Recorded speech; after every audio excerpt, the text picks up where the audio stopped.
하나님께서는 여호와의 이름을 말하고 여전히 예배를 드리고 있지만 혼합주의가 가득한 이스라엘을 징벌하신다고 말씀을 하셨습니다. 그런데 이스라엘의 문제는 이런 징벌에 대한 원인을 자신들의 우상 숭배에서 찾지 않고 다른 데에서 찾았다라는 점에 있습니다. 이 하나님께서는 이스라엘이 온전히 돌이킬 때까지 이들을 떠나신다고 말씀을 하셨습니다. 여호와를 알지 못하여 무엇이 문제인지도 모르는 이스라엘을 떠나신다고 말씀하셨습니다. 6장은 이렇게 이스라엘 백성을 떠나신다고 말씀을 하시는 5장 15절 말씀에 대한 그 이스라엘의 반응이라 할 수 있겠습니다. 6장 1절부터 3절은 하나님을 간절히 구하며 회개하는 것으로 일면 비춰집니다. 하지만 얼핏 회개처럼 보이는 1절부터 3절의 말씀은 문맥을 고려하면 불성실하고 피상적인 회개인 것으로 드러납니다. 어떤 면에서 이스라엘의 회개는 진실한 회개가 아닌지 한번 보겠습니다.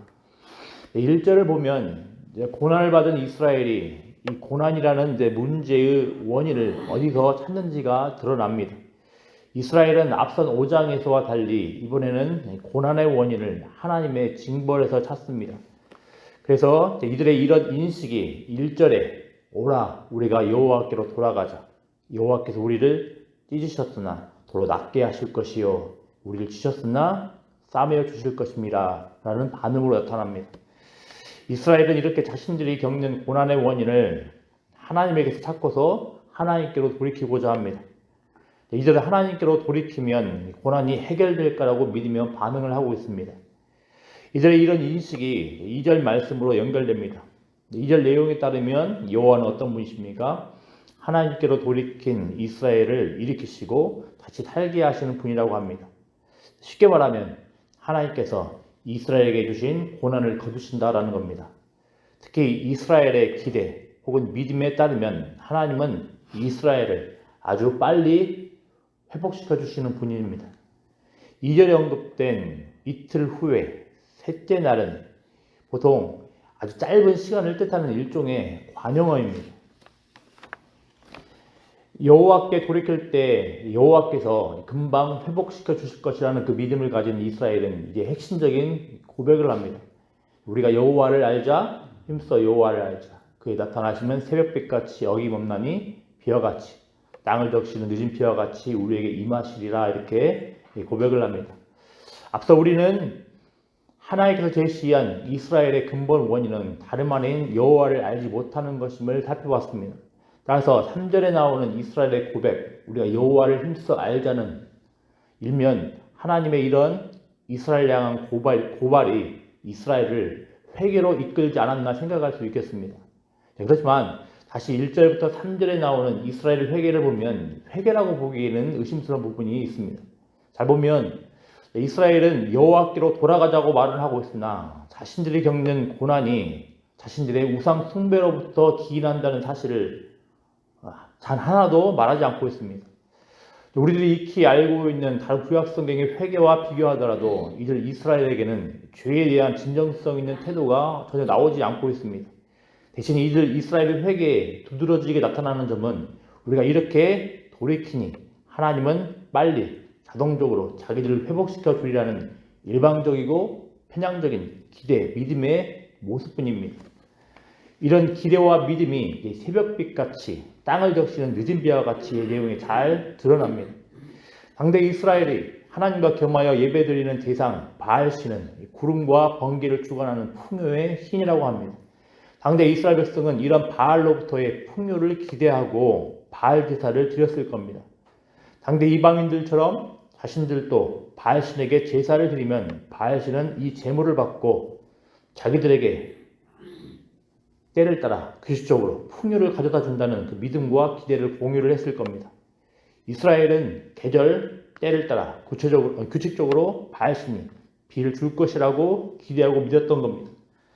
하지만 우리가 아는 바와 같이 모든 때를 주관하시고 이 때에 따라 비를 주시는 분은 누구시겠습니까?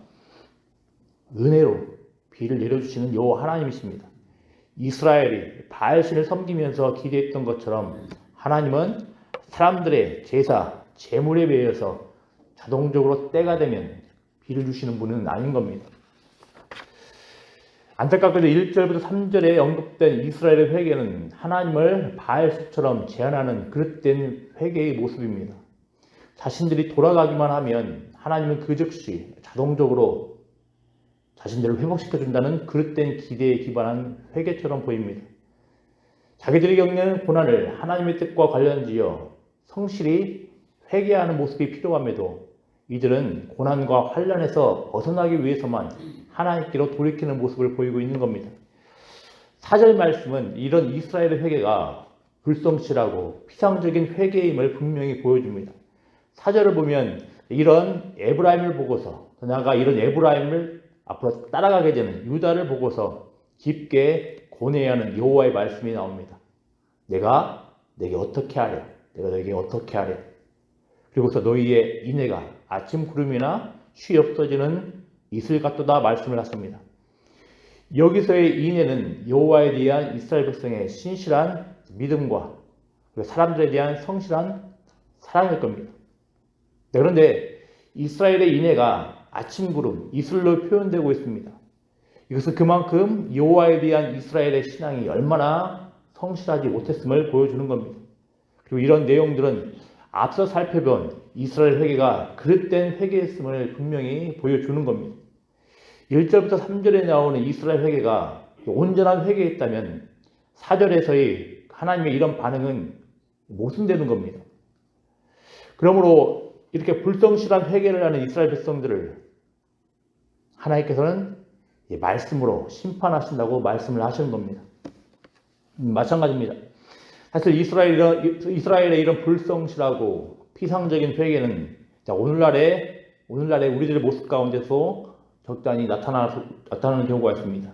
적지 않은 경우에 우리가 겪는 고난 환난은 우리의 우상 숭배적 행태, 불순종하는 모습들로부터 비롯되는 경우가 있을 수 있습니다. 그리고 우리를 돌이키시려는 하나님의 어떤 징벌 혹은 견책의 모습도 있을 수 있습니다. 물론 다 그런 건 아닙니다. 그런데 이때 우리는 그냥 기계적으로, 습관적으로 하나님께로 돌이키는 모습을 보이는 경우가 있습니다. 정기적인 예배 중에 또 간헐적인 기도 중에 하나님께 돌아가겠다고 결단을 하고 고백을 하기도 합니다. 그러면서 우리 나름대로 우리는 이렇게 돌이켰으니 이 하나님께서 이제 분명히 기계적으로 자동적으로 우리를 회복시켜 주실 것이야 라고 기대하며 믿습니다.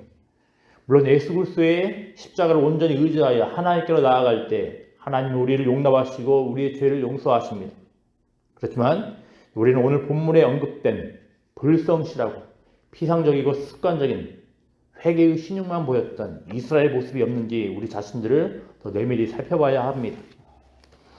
사실 어떤 부분에 있어서는 회개라는 것은 되게 길고 지난하고 치열한 과정일 수 있습니다. 오늘 본문에 나오는 회개라는 것은 무작정 이렇게 여호와께로 돌아가자고 결단하고 기도하면서 성급하게 하나님의 회복하심을 기대하는 것으로만 그치지 않습니다. 회개라는 것은 우리 삶에 닥친 여러 가지 고난과 환난 등을 혹은 여타 다른 문제들을 하나님의 말씀에 비추어서 하나님의 뜻에 비추어서 이런 어려움 등을 허용하신 하나님의 마음을 헤아리며 돌이키는 과정입니다.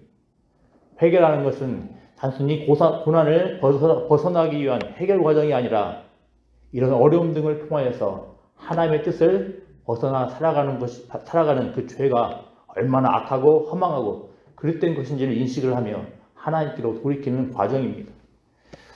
만일 우리가 겪는 고난에서 벗어나기 위해서만 그런 용도로만 형식적으로 습관적으로 하나님을 찾는 모습이 있다면 오늘 본문에서 말하는 이스라엘 백성의 모습과 별반 다르지 않을 겁니다. 이런 모습은 사실 이스라엘 백성이 바알을 섬기며 기대했던 것과도 비슷한 겁니다. 사실 이런 점에서 오늘 본문에서 여호와를 힘써 알자고 고백한 이스라엘은 정말로 알아야 하는 여호와에 대한 지식이 없는 자들입니다. 마찬가지로 우리에게도 이렇게 하나님의 뜻을 고려하지 않고 우리는 이렇게 돌이켰으니 하나님은 우리를 회복시켜 주실 거야 라고 성급하게 일방적으로 자동적으로 기대하는 모습들이 나타나고 있다면 여호와를 알지 못하는 모습일 수 있습니다. 우리 자신들을 돌아봐야겠습니다. 과연 우리가 매주일 하는 그 회개는 하나님의 뜻에 합당한 회개인지 돌아보는 모습이 있기를 소망합니다.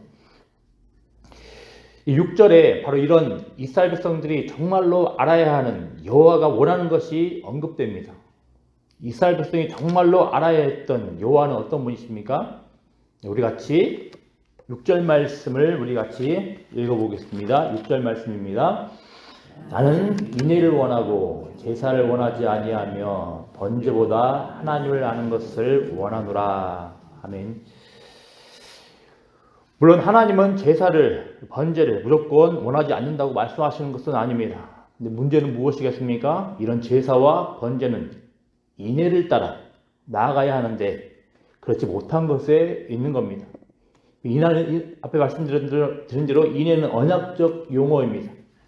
여호와와 이스라엘이 쌍방간의 언약을 맺고 서로 성실히 신의를 지키는 것이 인애입니다. 그런 점에서 여호와는 끊임없이 언약을 파기하는 이스라엘을 얼마든지 포기해도 되지만 이 언약을 기억하시고서 끊임없는 사랑을 보여주셨습니다. 그런데 이에 반하여 이스라엘은 어떤 모습을 보입니까? 호세아서에 따르면 이스라엘은 남편 대신 여호와를 떠나 끊임없이 다른 남자를 찾는 모습을 보입니다. 즉 다른 신을 끊임없이 찾는 우상 숭배, 영적 간음의 모습을 보이는 겁니다. 이런 면에서 이스라엘은 하나님이 원하시는 인애를 정말로 모르는 자들입니다.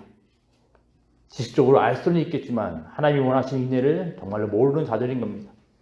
특히 하나님께서 이스라엘에게 원하시는 인애는 반드시 이웃들에 대한 인애로 연결되기 마련인데 이스라엘 백성의 모습은 어떻습니까? 여호와를 떠난 이스라엘은 이웃들에게 악을 행하는 모습을 보입니다.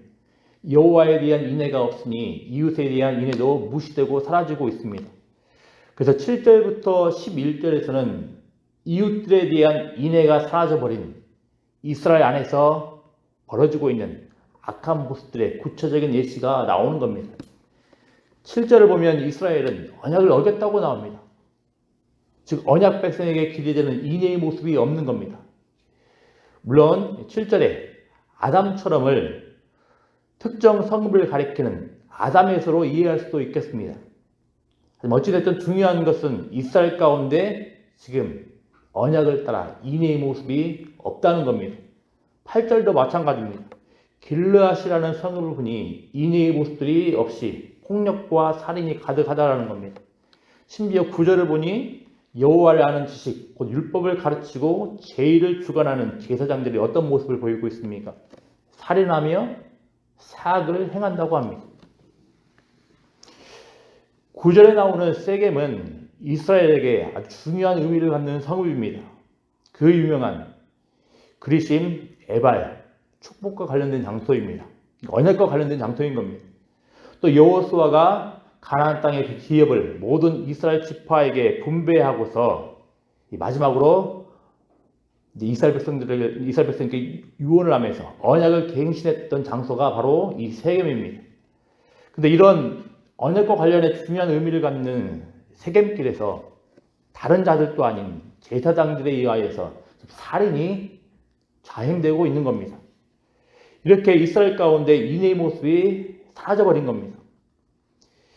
10절에서는 이렇게 언약을 파기하여서 여호와에 대한 인애도 또 이웃들에 대한 인애도 사라져버린 이스라엘의 현실을 전체적으로 다시 알려주고 있는 겁니다. 인애가 없는 이스라엘은 어떤 자들이라고 합니까? 음행하는 자들이라고 하는 겁니다. 그리고 마지막으로 11절에서는 이렇게 인애가 없는 그 모습은 비단 이스라엘뿐만 아니라 함께 언약으로 맺어진 그 형제 유다에게도 나타날 것이라고 언급되며 마무리됩니다. 아마도 확실치는 않으나 그래서 아마도 내 백성으로 언급된 이스라엘이 구원받을 어느 시점에 유다 또한 심판당할 것이라고 말을 합니다. 여기서 나오는 추수할 일은 구원이라는 의미로 보기보다는 심판의 의미로 사용되는 표현으로 보입니다. 따라서 유다 또한 하나님과의 그 언약을 파기하여서 이스라엘 닮아 인해의 모습이 사라진다는 그 모습을 계속 내다보고 있는 겁니다. 자, 이렇게 간략히 6절부터 11절을 통해서 불성실한 회개를 보이는 그 이스라엘에게 하나님께서 정말로 원하는 것이 무엇인지를 살펴봤습니다. 이스라엘에게 여호와께서 원하시는 것이 무엇이었습니까? 습관적이고 형식적인 제사, 번제보다 여호와에 대한 성실한 신인, 이웃들에 대한 성실한 신인, 그 인애를 원하십니다. 그렇지만 이스라엘 백성은 여호와에 대해 나름 열정적으로 예배를 드리고 있는지 모르겠지만 이들 이스라엘은 여호와를 바알처럼 대하며 여호와에 대한 인애를 저버리고 있습니다. 또 당연한 결과이겠으나 이스라엘은 이웃들에 대해서도 불성실한 인애를 보이고 있습니다. 이스라엘은 여호와를 바알과 겸하여 섬겼기에 하나님의 기준에 근거한 죄에 대한 의식이 희미해져서 사람들에 대한 윤리, 도덕도 철저하게 망가진 겁니다. 이스라엘은 통체적으로 서로 죽이며 서로 속이며 서로 도둑질하며 서로 음란한 짓을 하며 철저히 인애를 저버리고 살아가는 겁니다. 백성들이야 그렇다 치더라도 제사장이 깨어있으면 그래도 희망이 있겠지만 오히려 제사장이 더 인애를 저버리고 있으니 할 말 다 한 겁니다. 지금도 여전히 여호와께서는 예수 그리스도의 피로 새 언약으로 부름받은 우리에게 인애를 요구하십니다. 교회에게 인애를 요구를 하십니다. 한국교회 전체의 모습을 생각을 하며 멀리 갈 곳도 없습니다. 여호와께서 원하시는 인애가 바로 우리들 가운데 나타나오는지를 돌아봐야 하겠습니다. 혹시라도 하나님을 향한 인애, 하나님을 향한 사랑을 외치면서 예배에 열심을 보이지만 교회 내의 구성원들을, 그리고 가족 구성원들, 직장 동료들을, 지인들을, 즉 옆에 이웃들을 조건 없는 인애로 대하고 있는지 돌아봐야 하겠습니다. 오해할까봐 다시 말씀드립니다. 예배가 필요 없고 무의미하다는 게 아닙니다. 예배를 드리는 우리의 마음이 하나님을 향한 무조건적 신뢰, 신실한 사랑으로부터 비롯되는지 살펴보라는 겁니다. 옆에 이웃들에 대해서 하나님을 향한 인애가 그대로 연결되어 이들 이웃들을 조건 없이 성실하게 돌보고 섬기는지 돌아보라는 겁니다. 왜냐하면 예수님께서도 형식적 예배, 형식적 신앙 모습에 매몰되어 죄인들을 멀리하는 바리새인들에게 오늘 호세아 6절 말씀을 인용하여 이렇게 말씀하셨기 때문입니다. 너희는 가서 내가 긍휼을 원하고 제사를 원하지 아니하노라 하신 뜻이 무엇인지 배우라. 나는 의인을 부르러 온 것이 아니요 죄인을 부르러 왔노라. 예수님께서 말씀을 하셨습니다. 이웃들에 대한 관심과 사랑을 말하면서 하나님에 대한 사랑을 말하지 않는 것은 분명 그릇된 겁니다. 하지만 하나님에 대한 인애를 말하면서 이웃들에 대한 인애를 무시하고 있는 것은 논리적으로 성립될 수 없는 겁니다. 혹시 우리들 가운데 여호와에 대한 인애를 말하면서 예배를 잘 드리고 있으나 이웃들에 대한 인애의 모습이 희미하지 않는지 돌아봐야 되겠습니다. 그러면 뭔가 문제가 있는 겁니다. 거창하게 사회의 여러 문제, 정치의 여러 문제에 대해서 분노하며 여러 가지 평가를 하면서도 정작 우리의 가장 가까운 이웃, 눈에 보이는 이웃들을 무시하며 악을 행하고 있지 않는지, 즉 인애를 행하고 있지 않는지 돌아봐야 되겠습니다. 바라기는 하나님에 대한 신실한 인애가 우리 이웃들에게 신실한 인애로 연결되는 복된 은혜가 있기를 기도합니다. 기도하겠습니다. 아버지 하나님, 스스로도 하나님께 돌이킬 수 없는 자들을, 그런 자들에게 은혜를 다하여 주셔서 하나님께로 돌이키고자 하는 마음을 주시고 하나님께 돌이키는 과정을 겪게 하신 주님의 은혜를 감사드립니다. 하나님, 하오나 우리가 신앙생활을 하고 있으면서 예수 그리스도를 믿고 있다는 그 사실에 안주하여서 형식적으로, 습관적으로 하나님께 하나님께 돌이키는 회개의 모습을 보면서 우리는 괜찮지 않는지, 우리는 괜찮은 자라고 고백하며 그렇게 살고 있지 않는지 돌아보는 복된 은혜가 있을 수 있도록 은혜를 다하여 주시길 소망합니다. 우리 아버지 하나님, 간절히 원하고 바라기는 혹여라도 우리의 마음 가운데 하나님을 향한 사랑, 하나님의 은혜를 말하면서도 우리의 신앙의 모습 가운데에서 예배의 열정적인 모습을 보이며 여러 가지 헌신과 봉사를 하면서도 정작 가장 가까운 이웃들을 향하여서 인애의 모습을 보이고 있지는지 돌아볼 수 있도록 은혜를 하여 주시기를 소망합니다. 혹시 그런 모습이 있다면 하나님께서 우리에게 은혜를 하여 주셔서 비록 힘들고 버겁지만 하나님의 은혜를 따라서 우리 가장 가까운 이웃들에게 하나님의 은혜를 실천하며 나아갈 수 있는 복된 모습이 있을 수 있도록 은혜 베풀어 주시옵소서. 감사드리며 예수님의 이름으로 기도드리옵나이다. 아멘.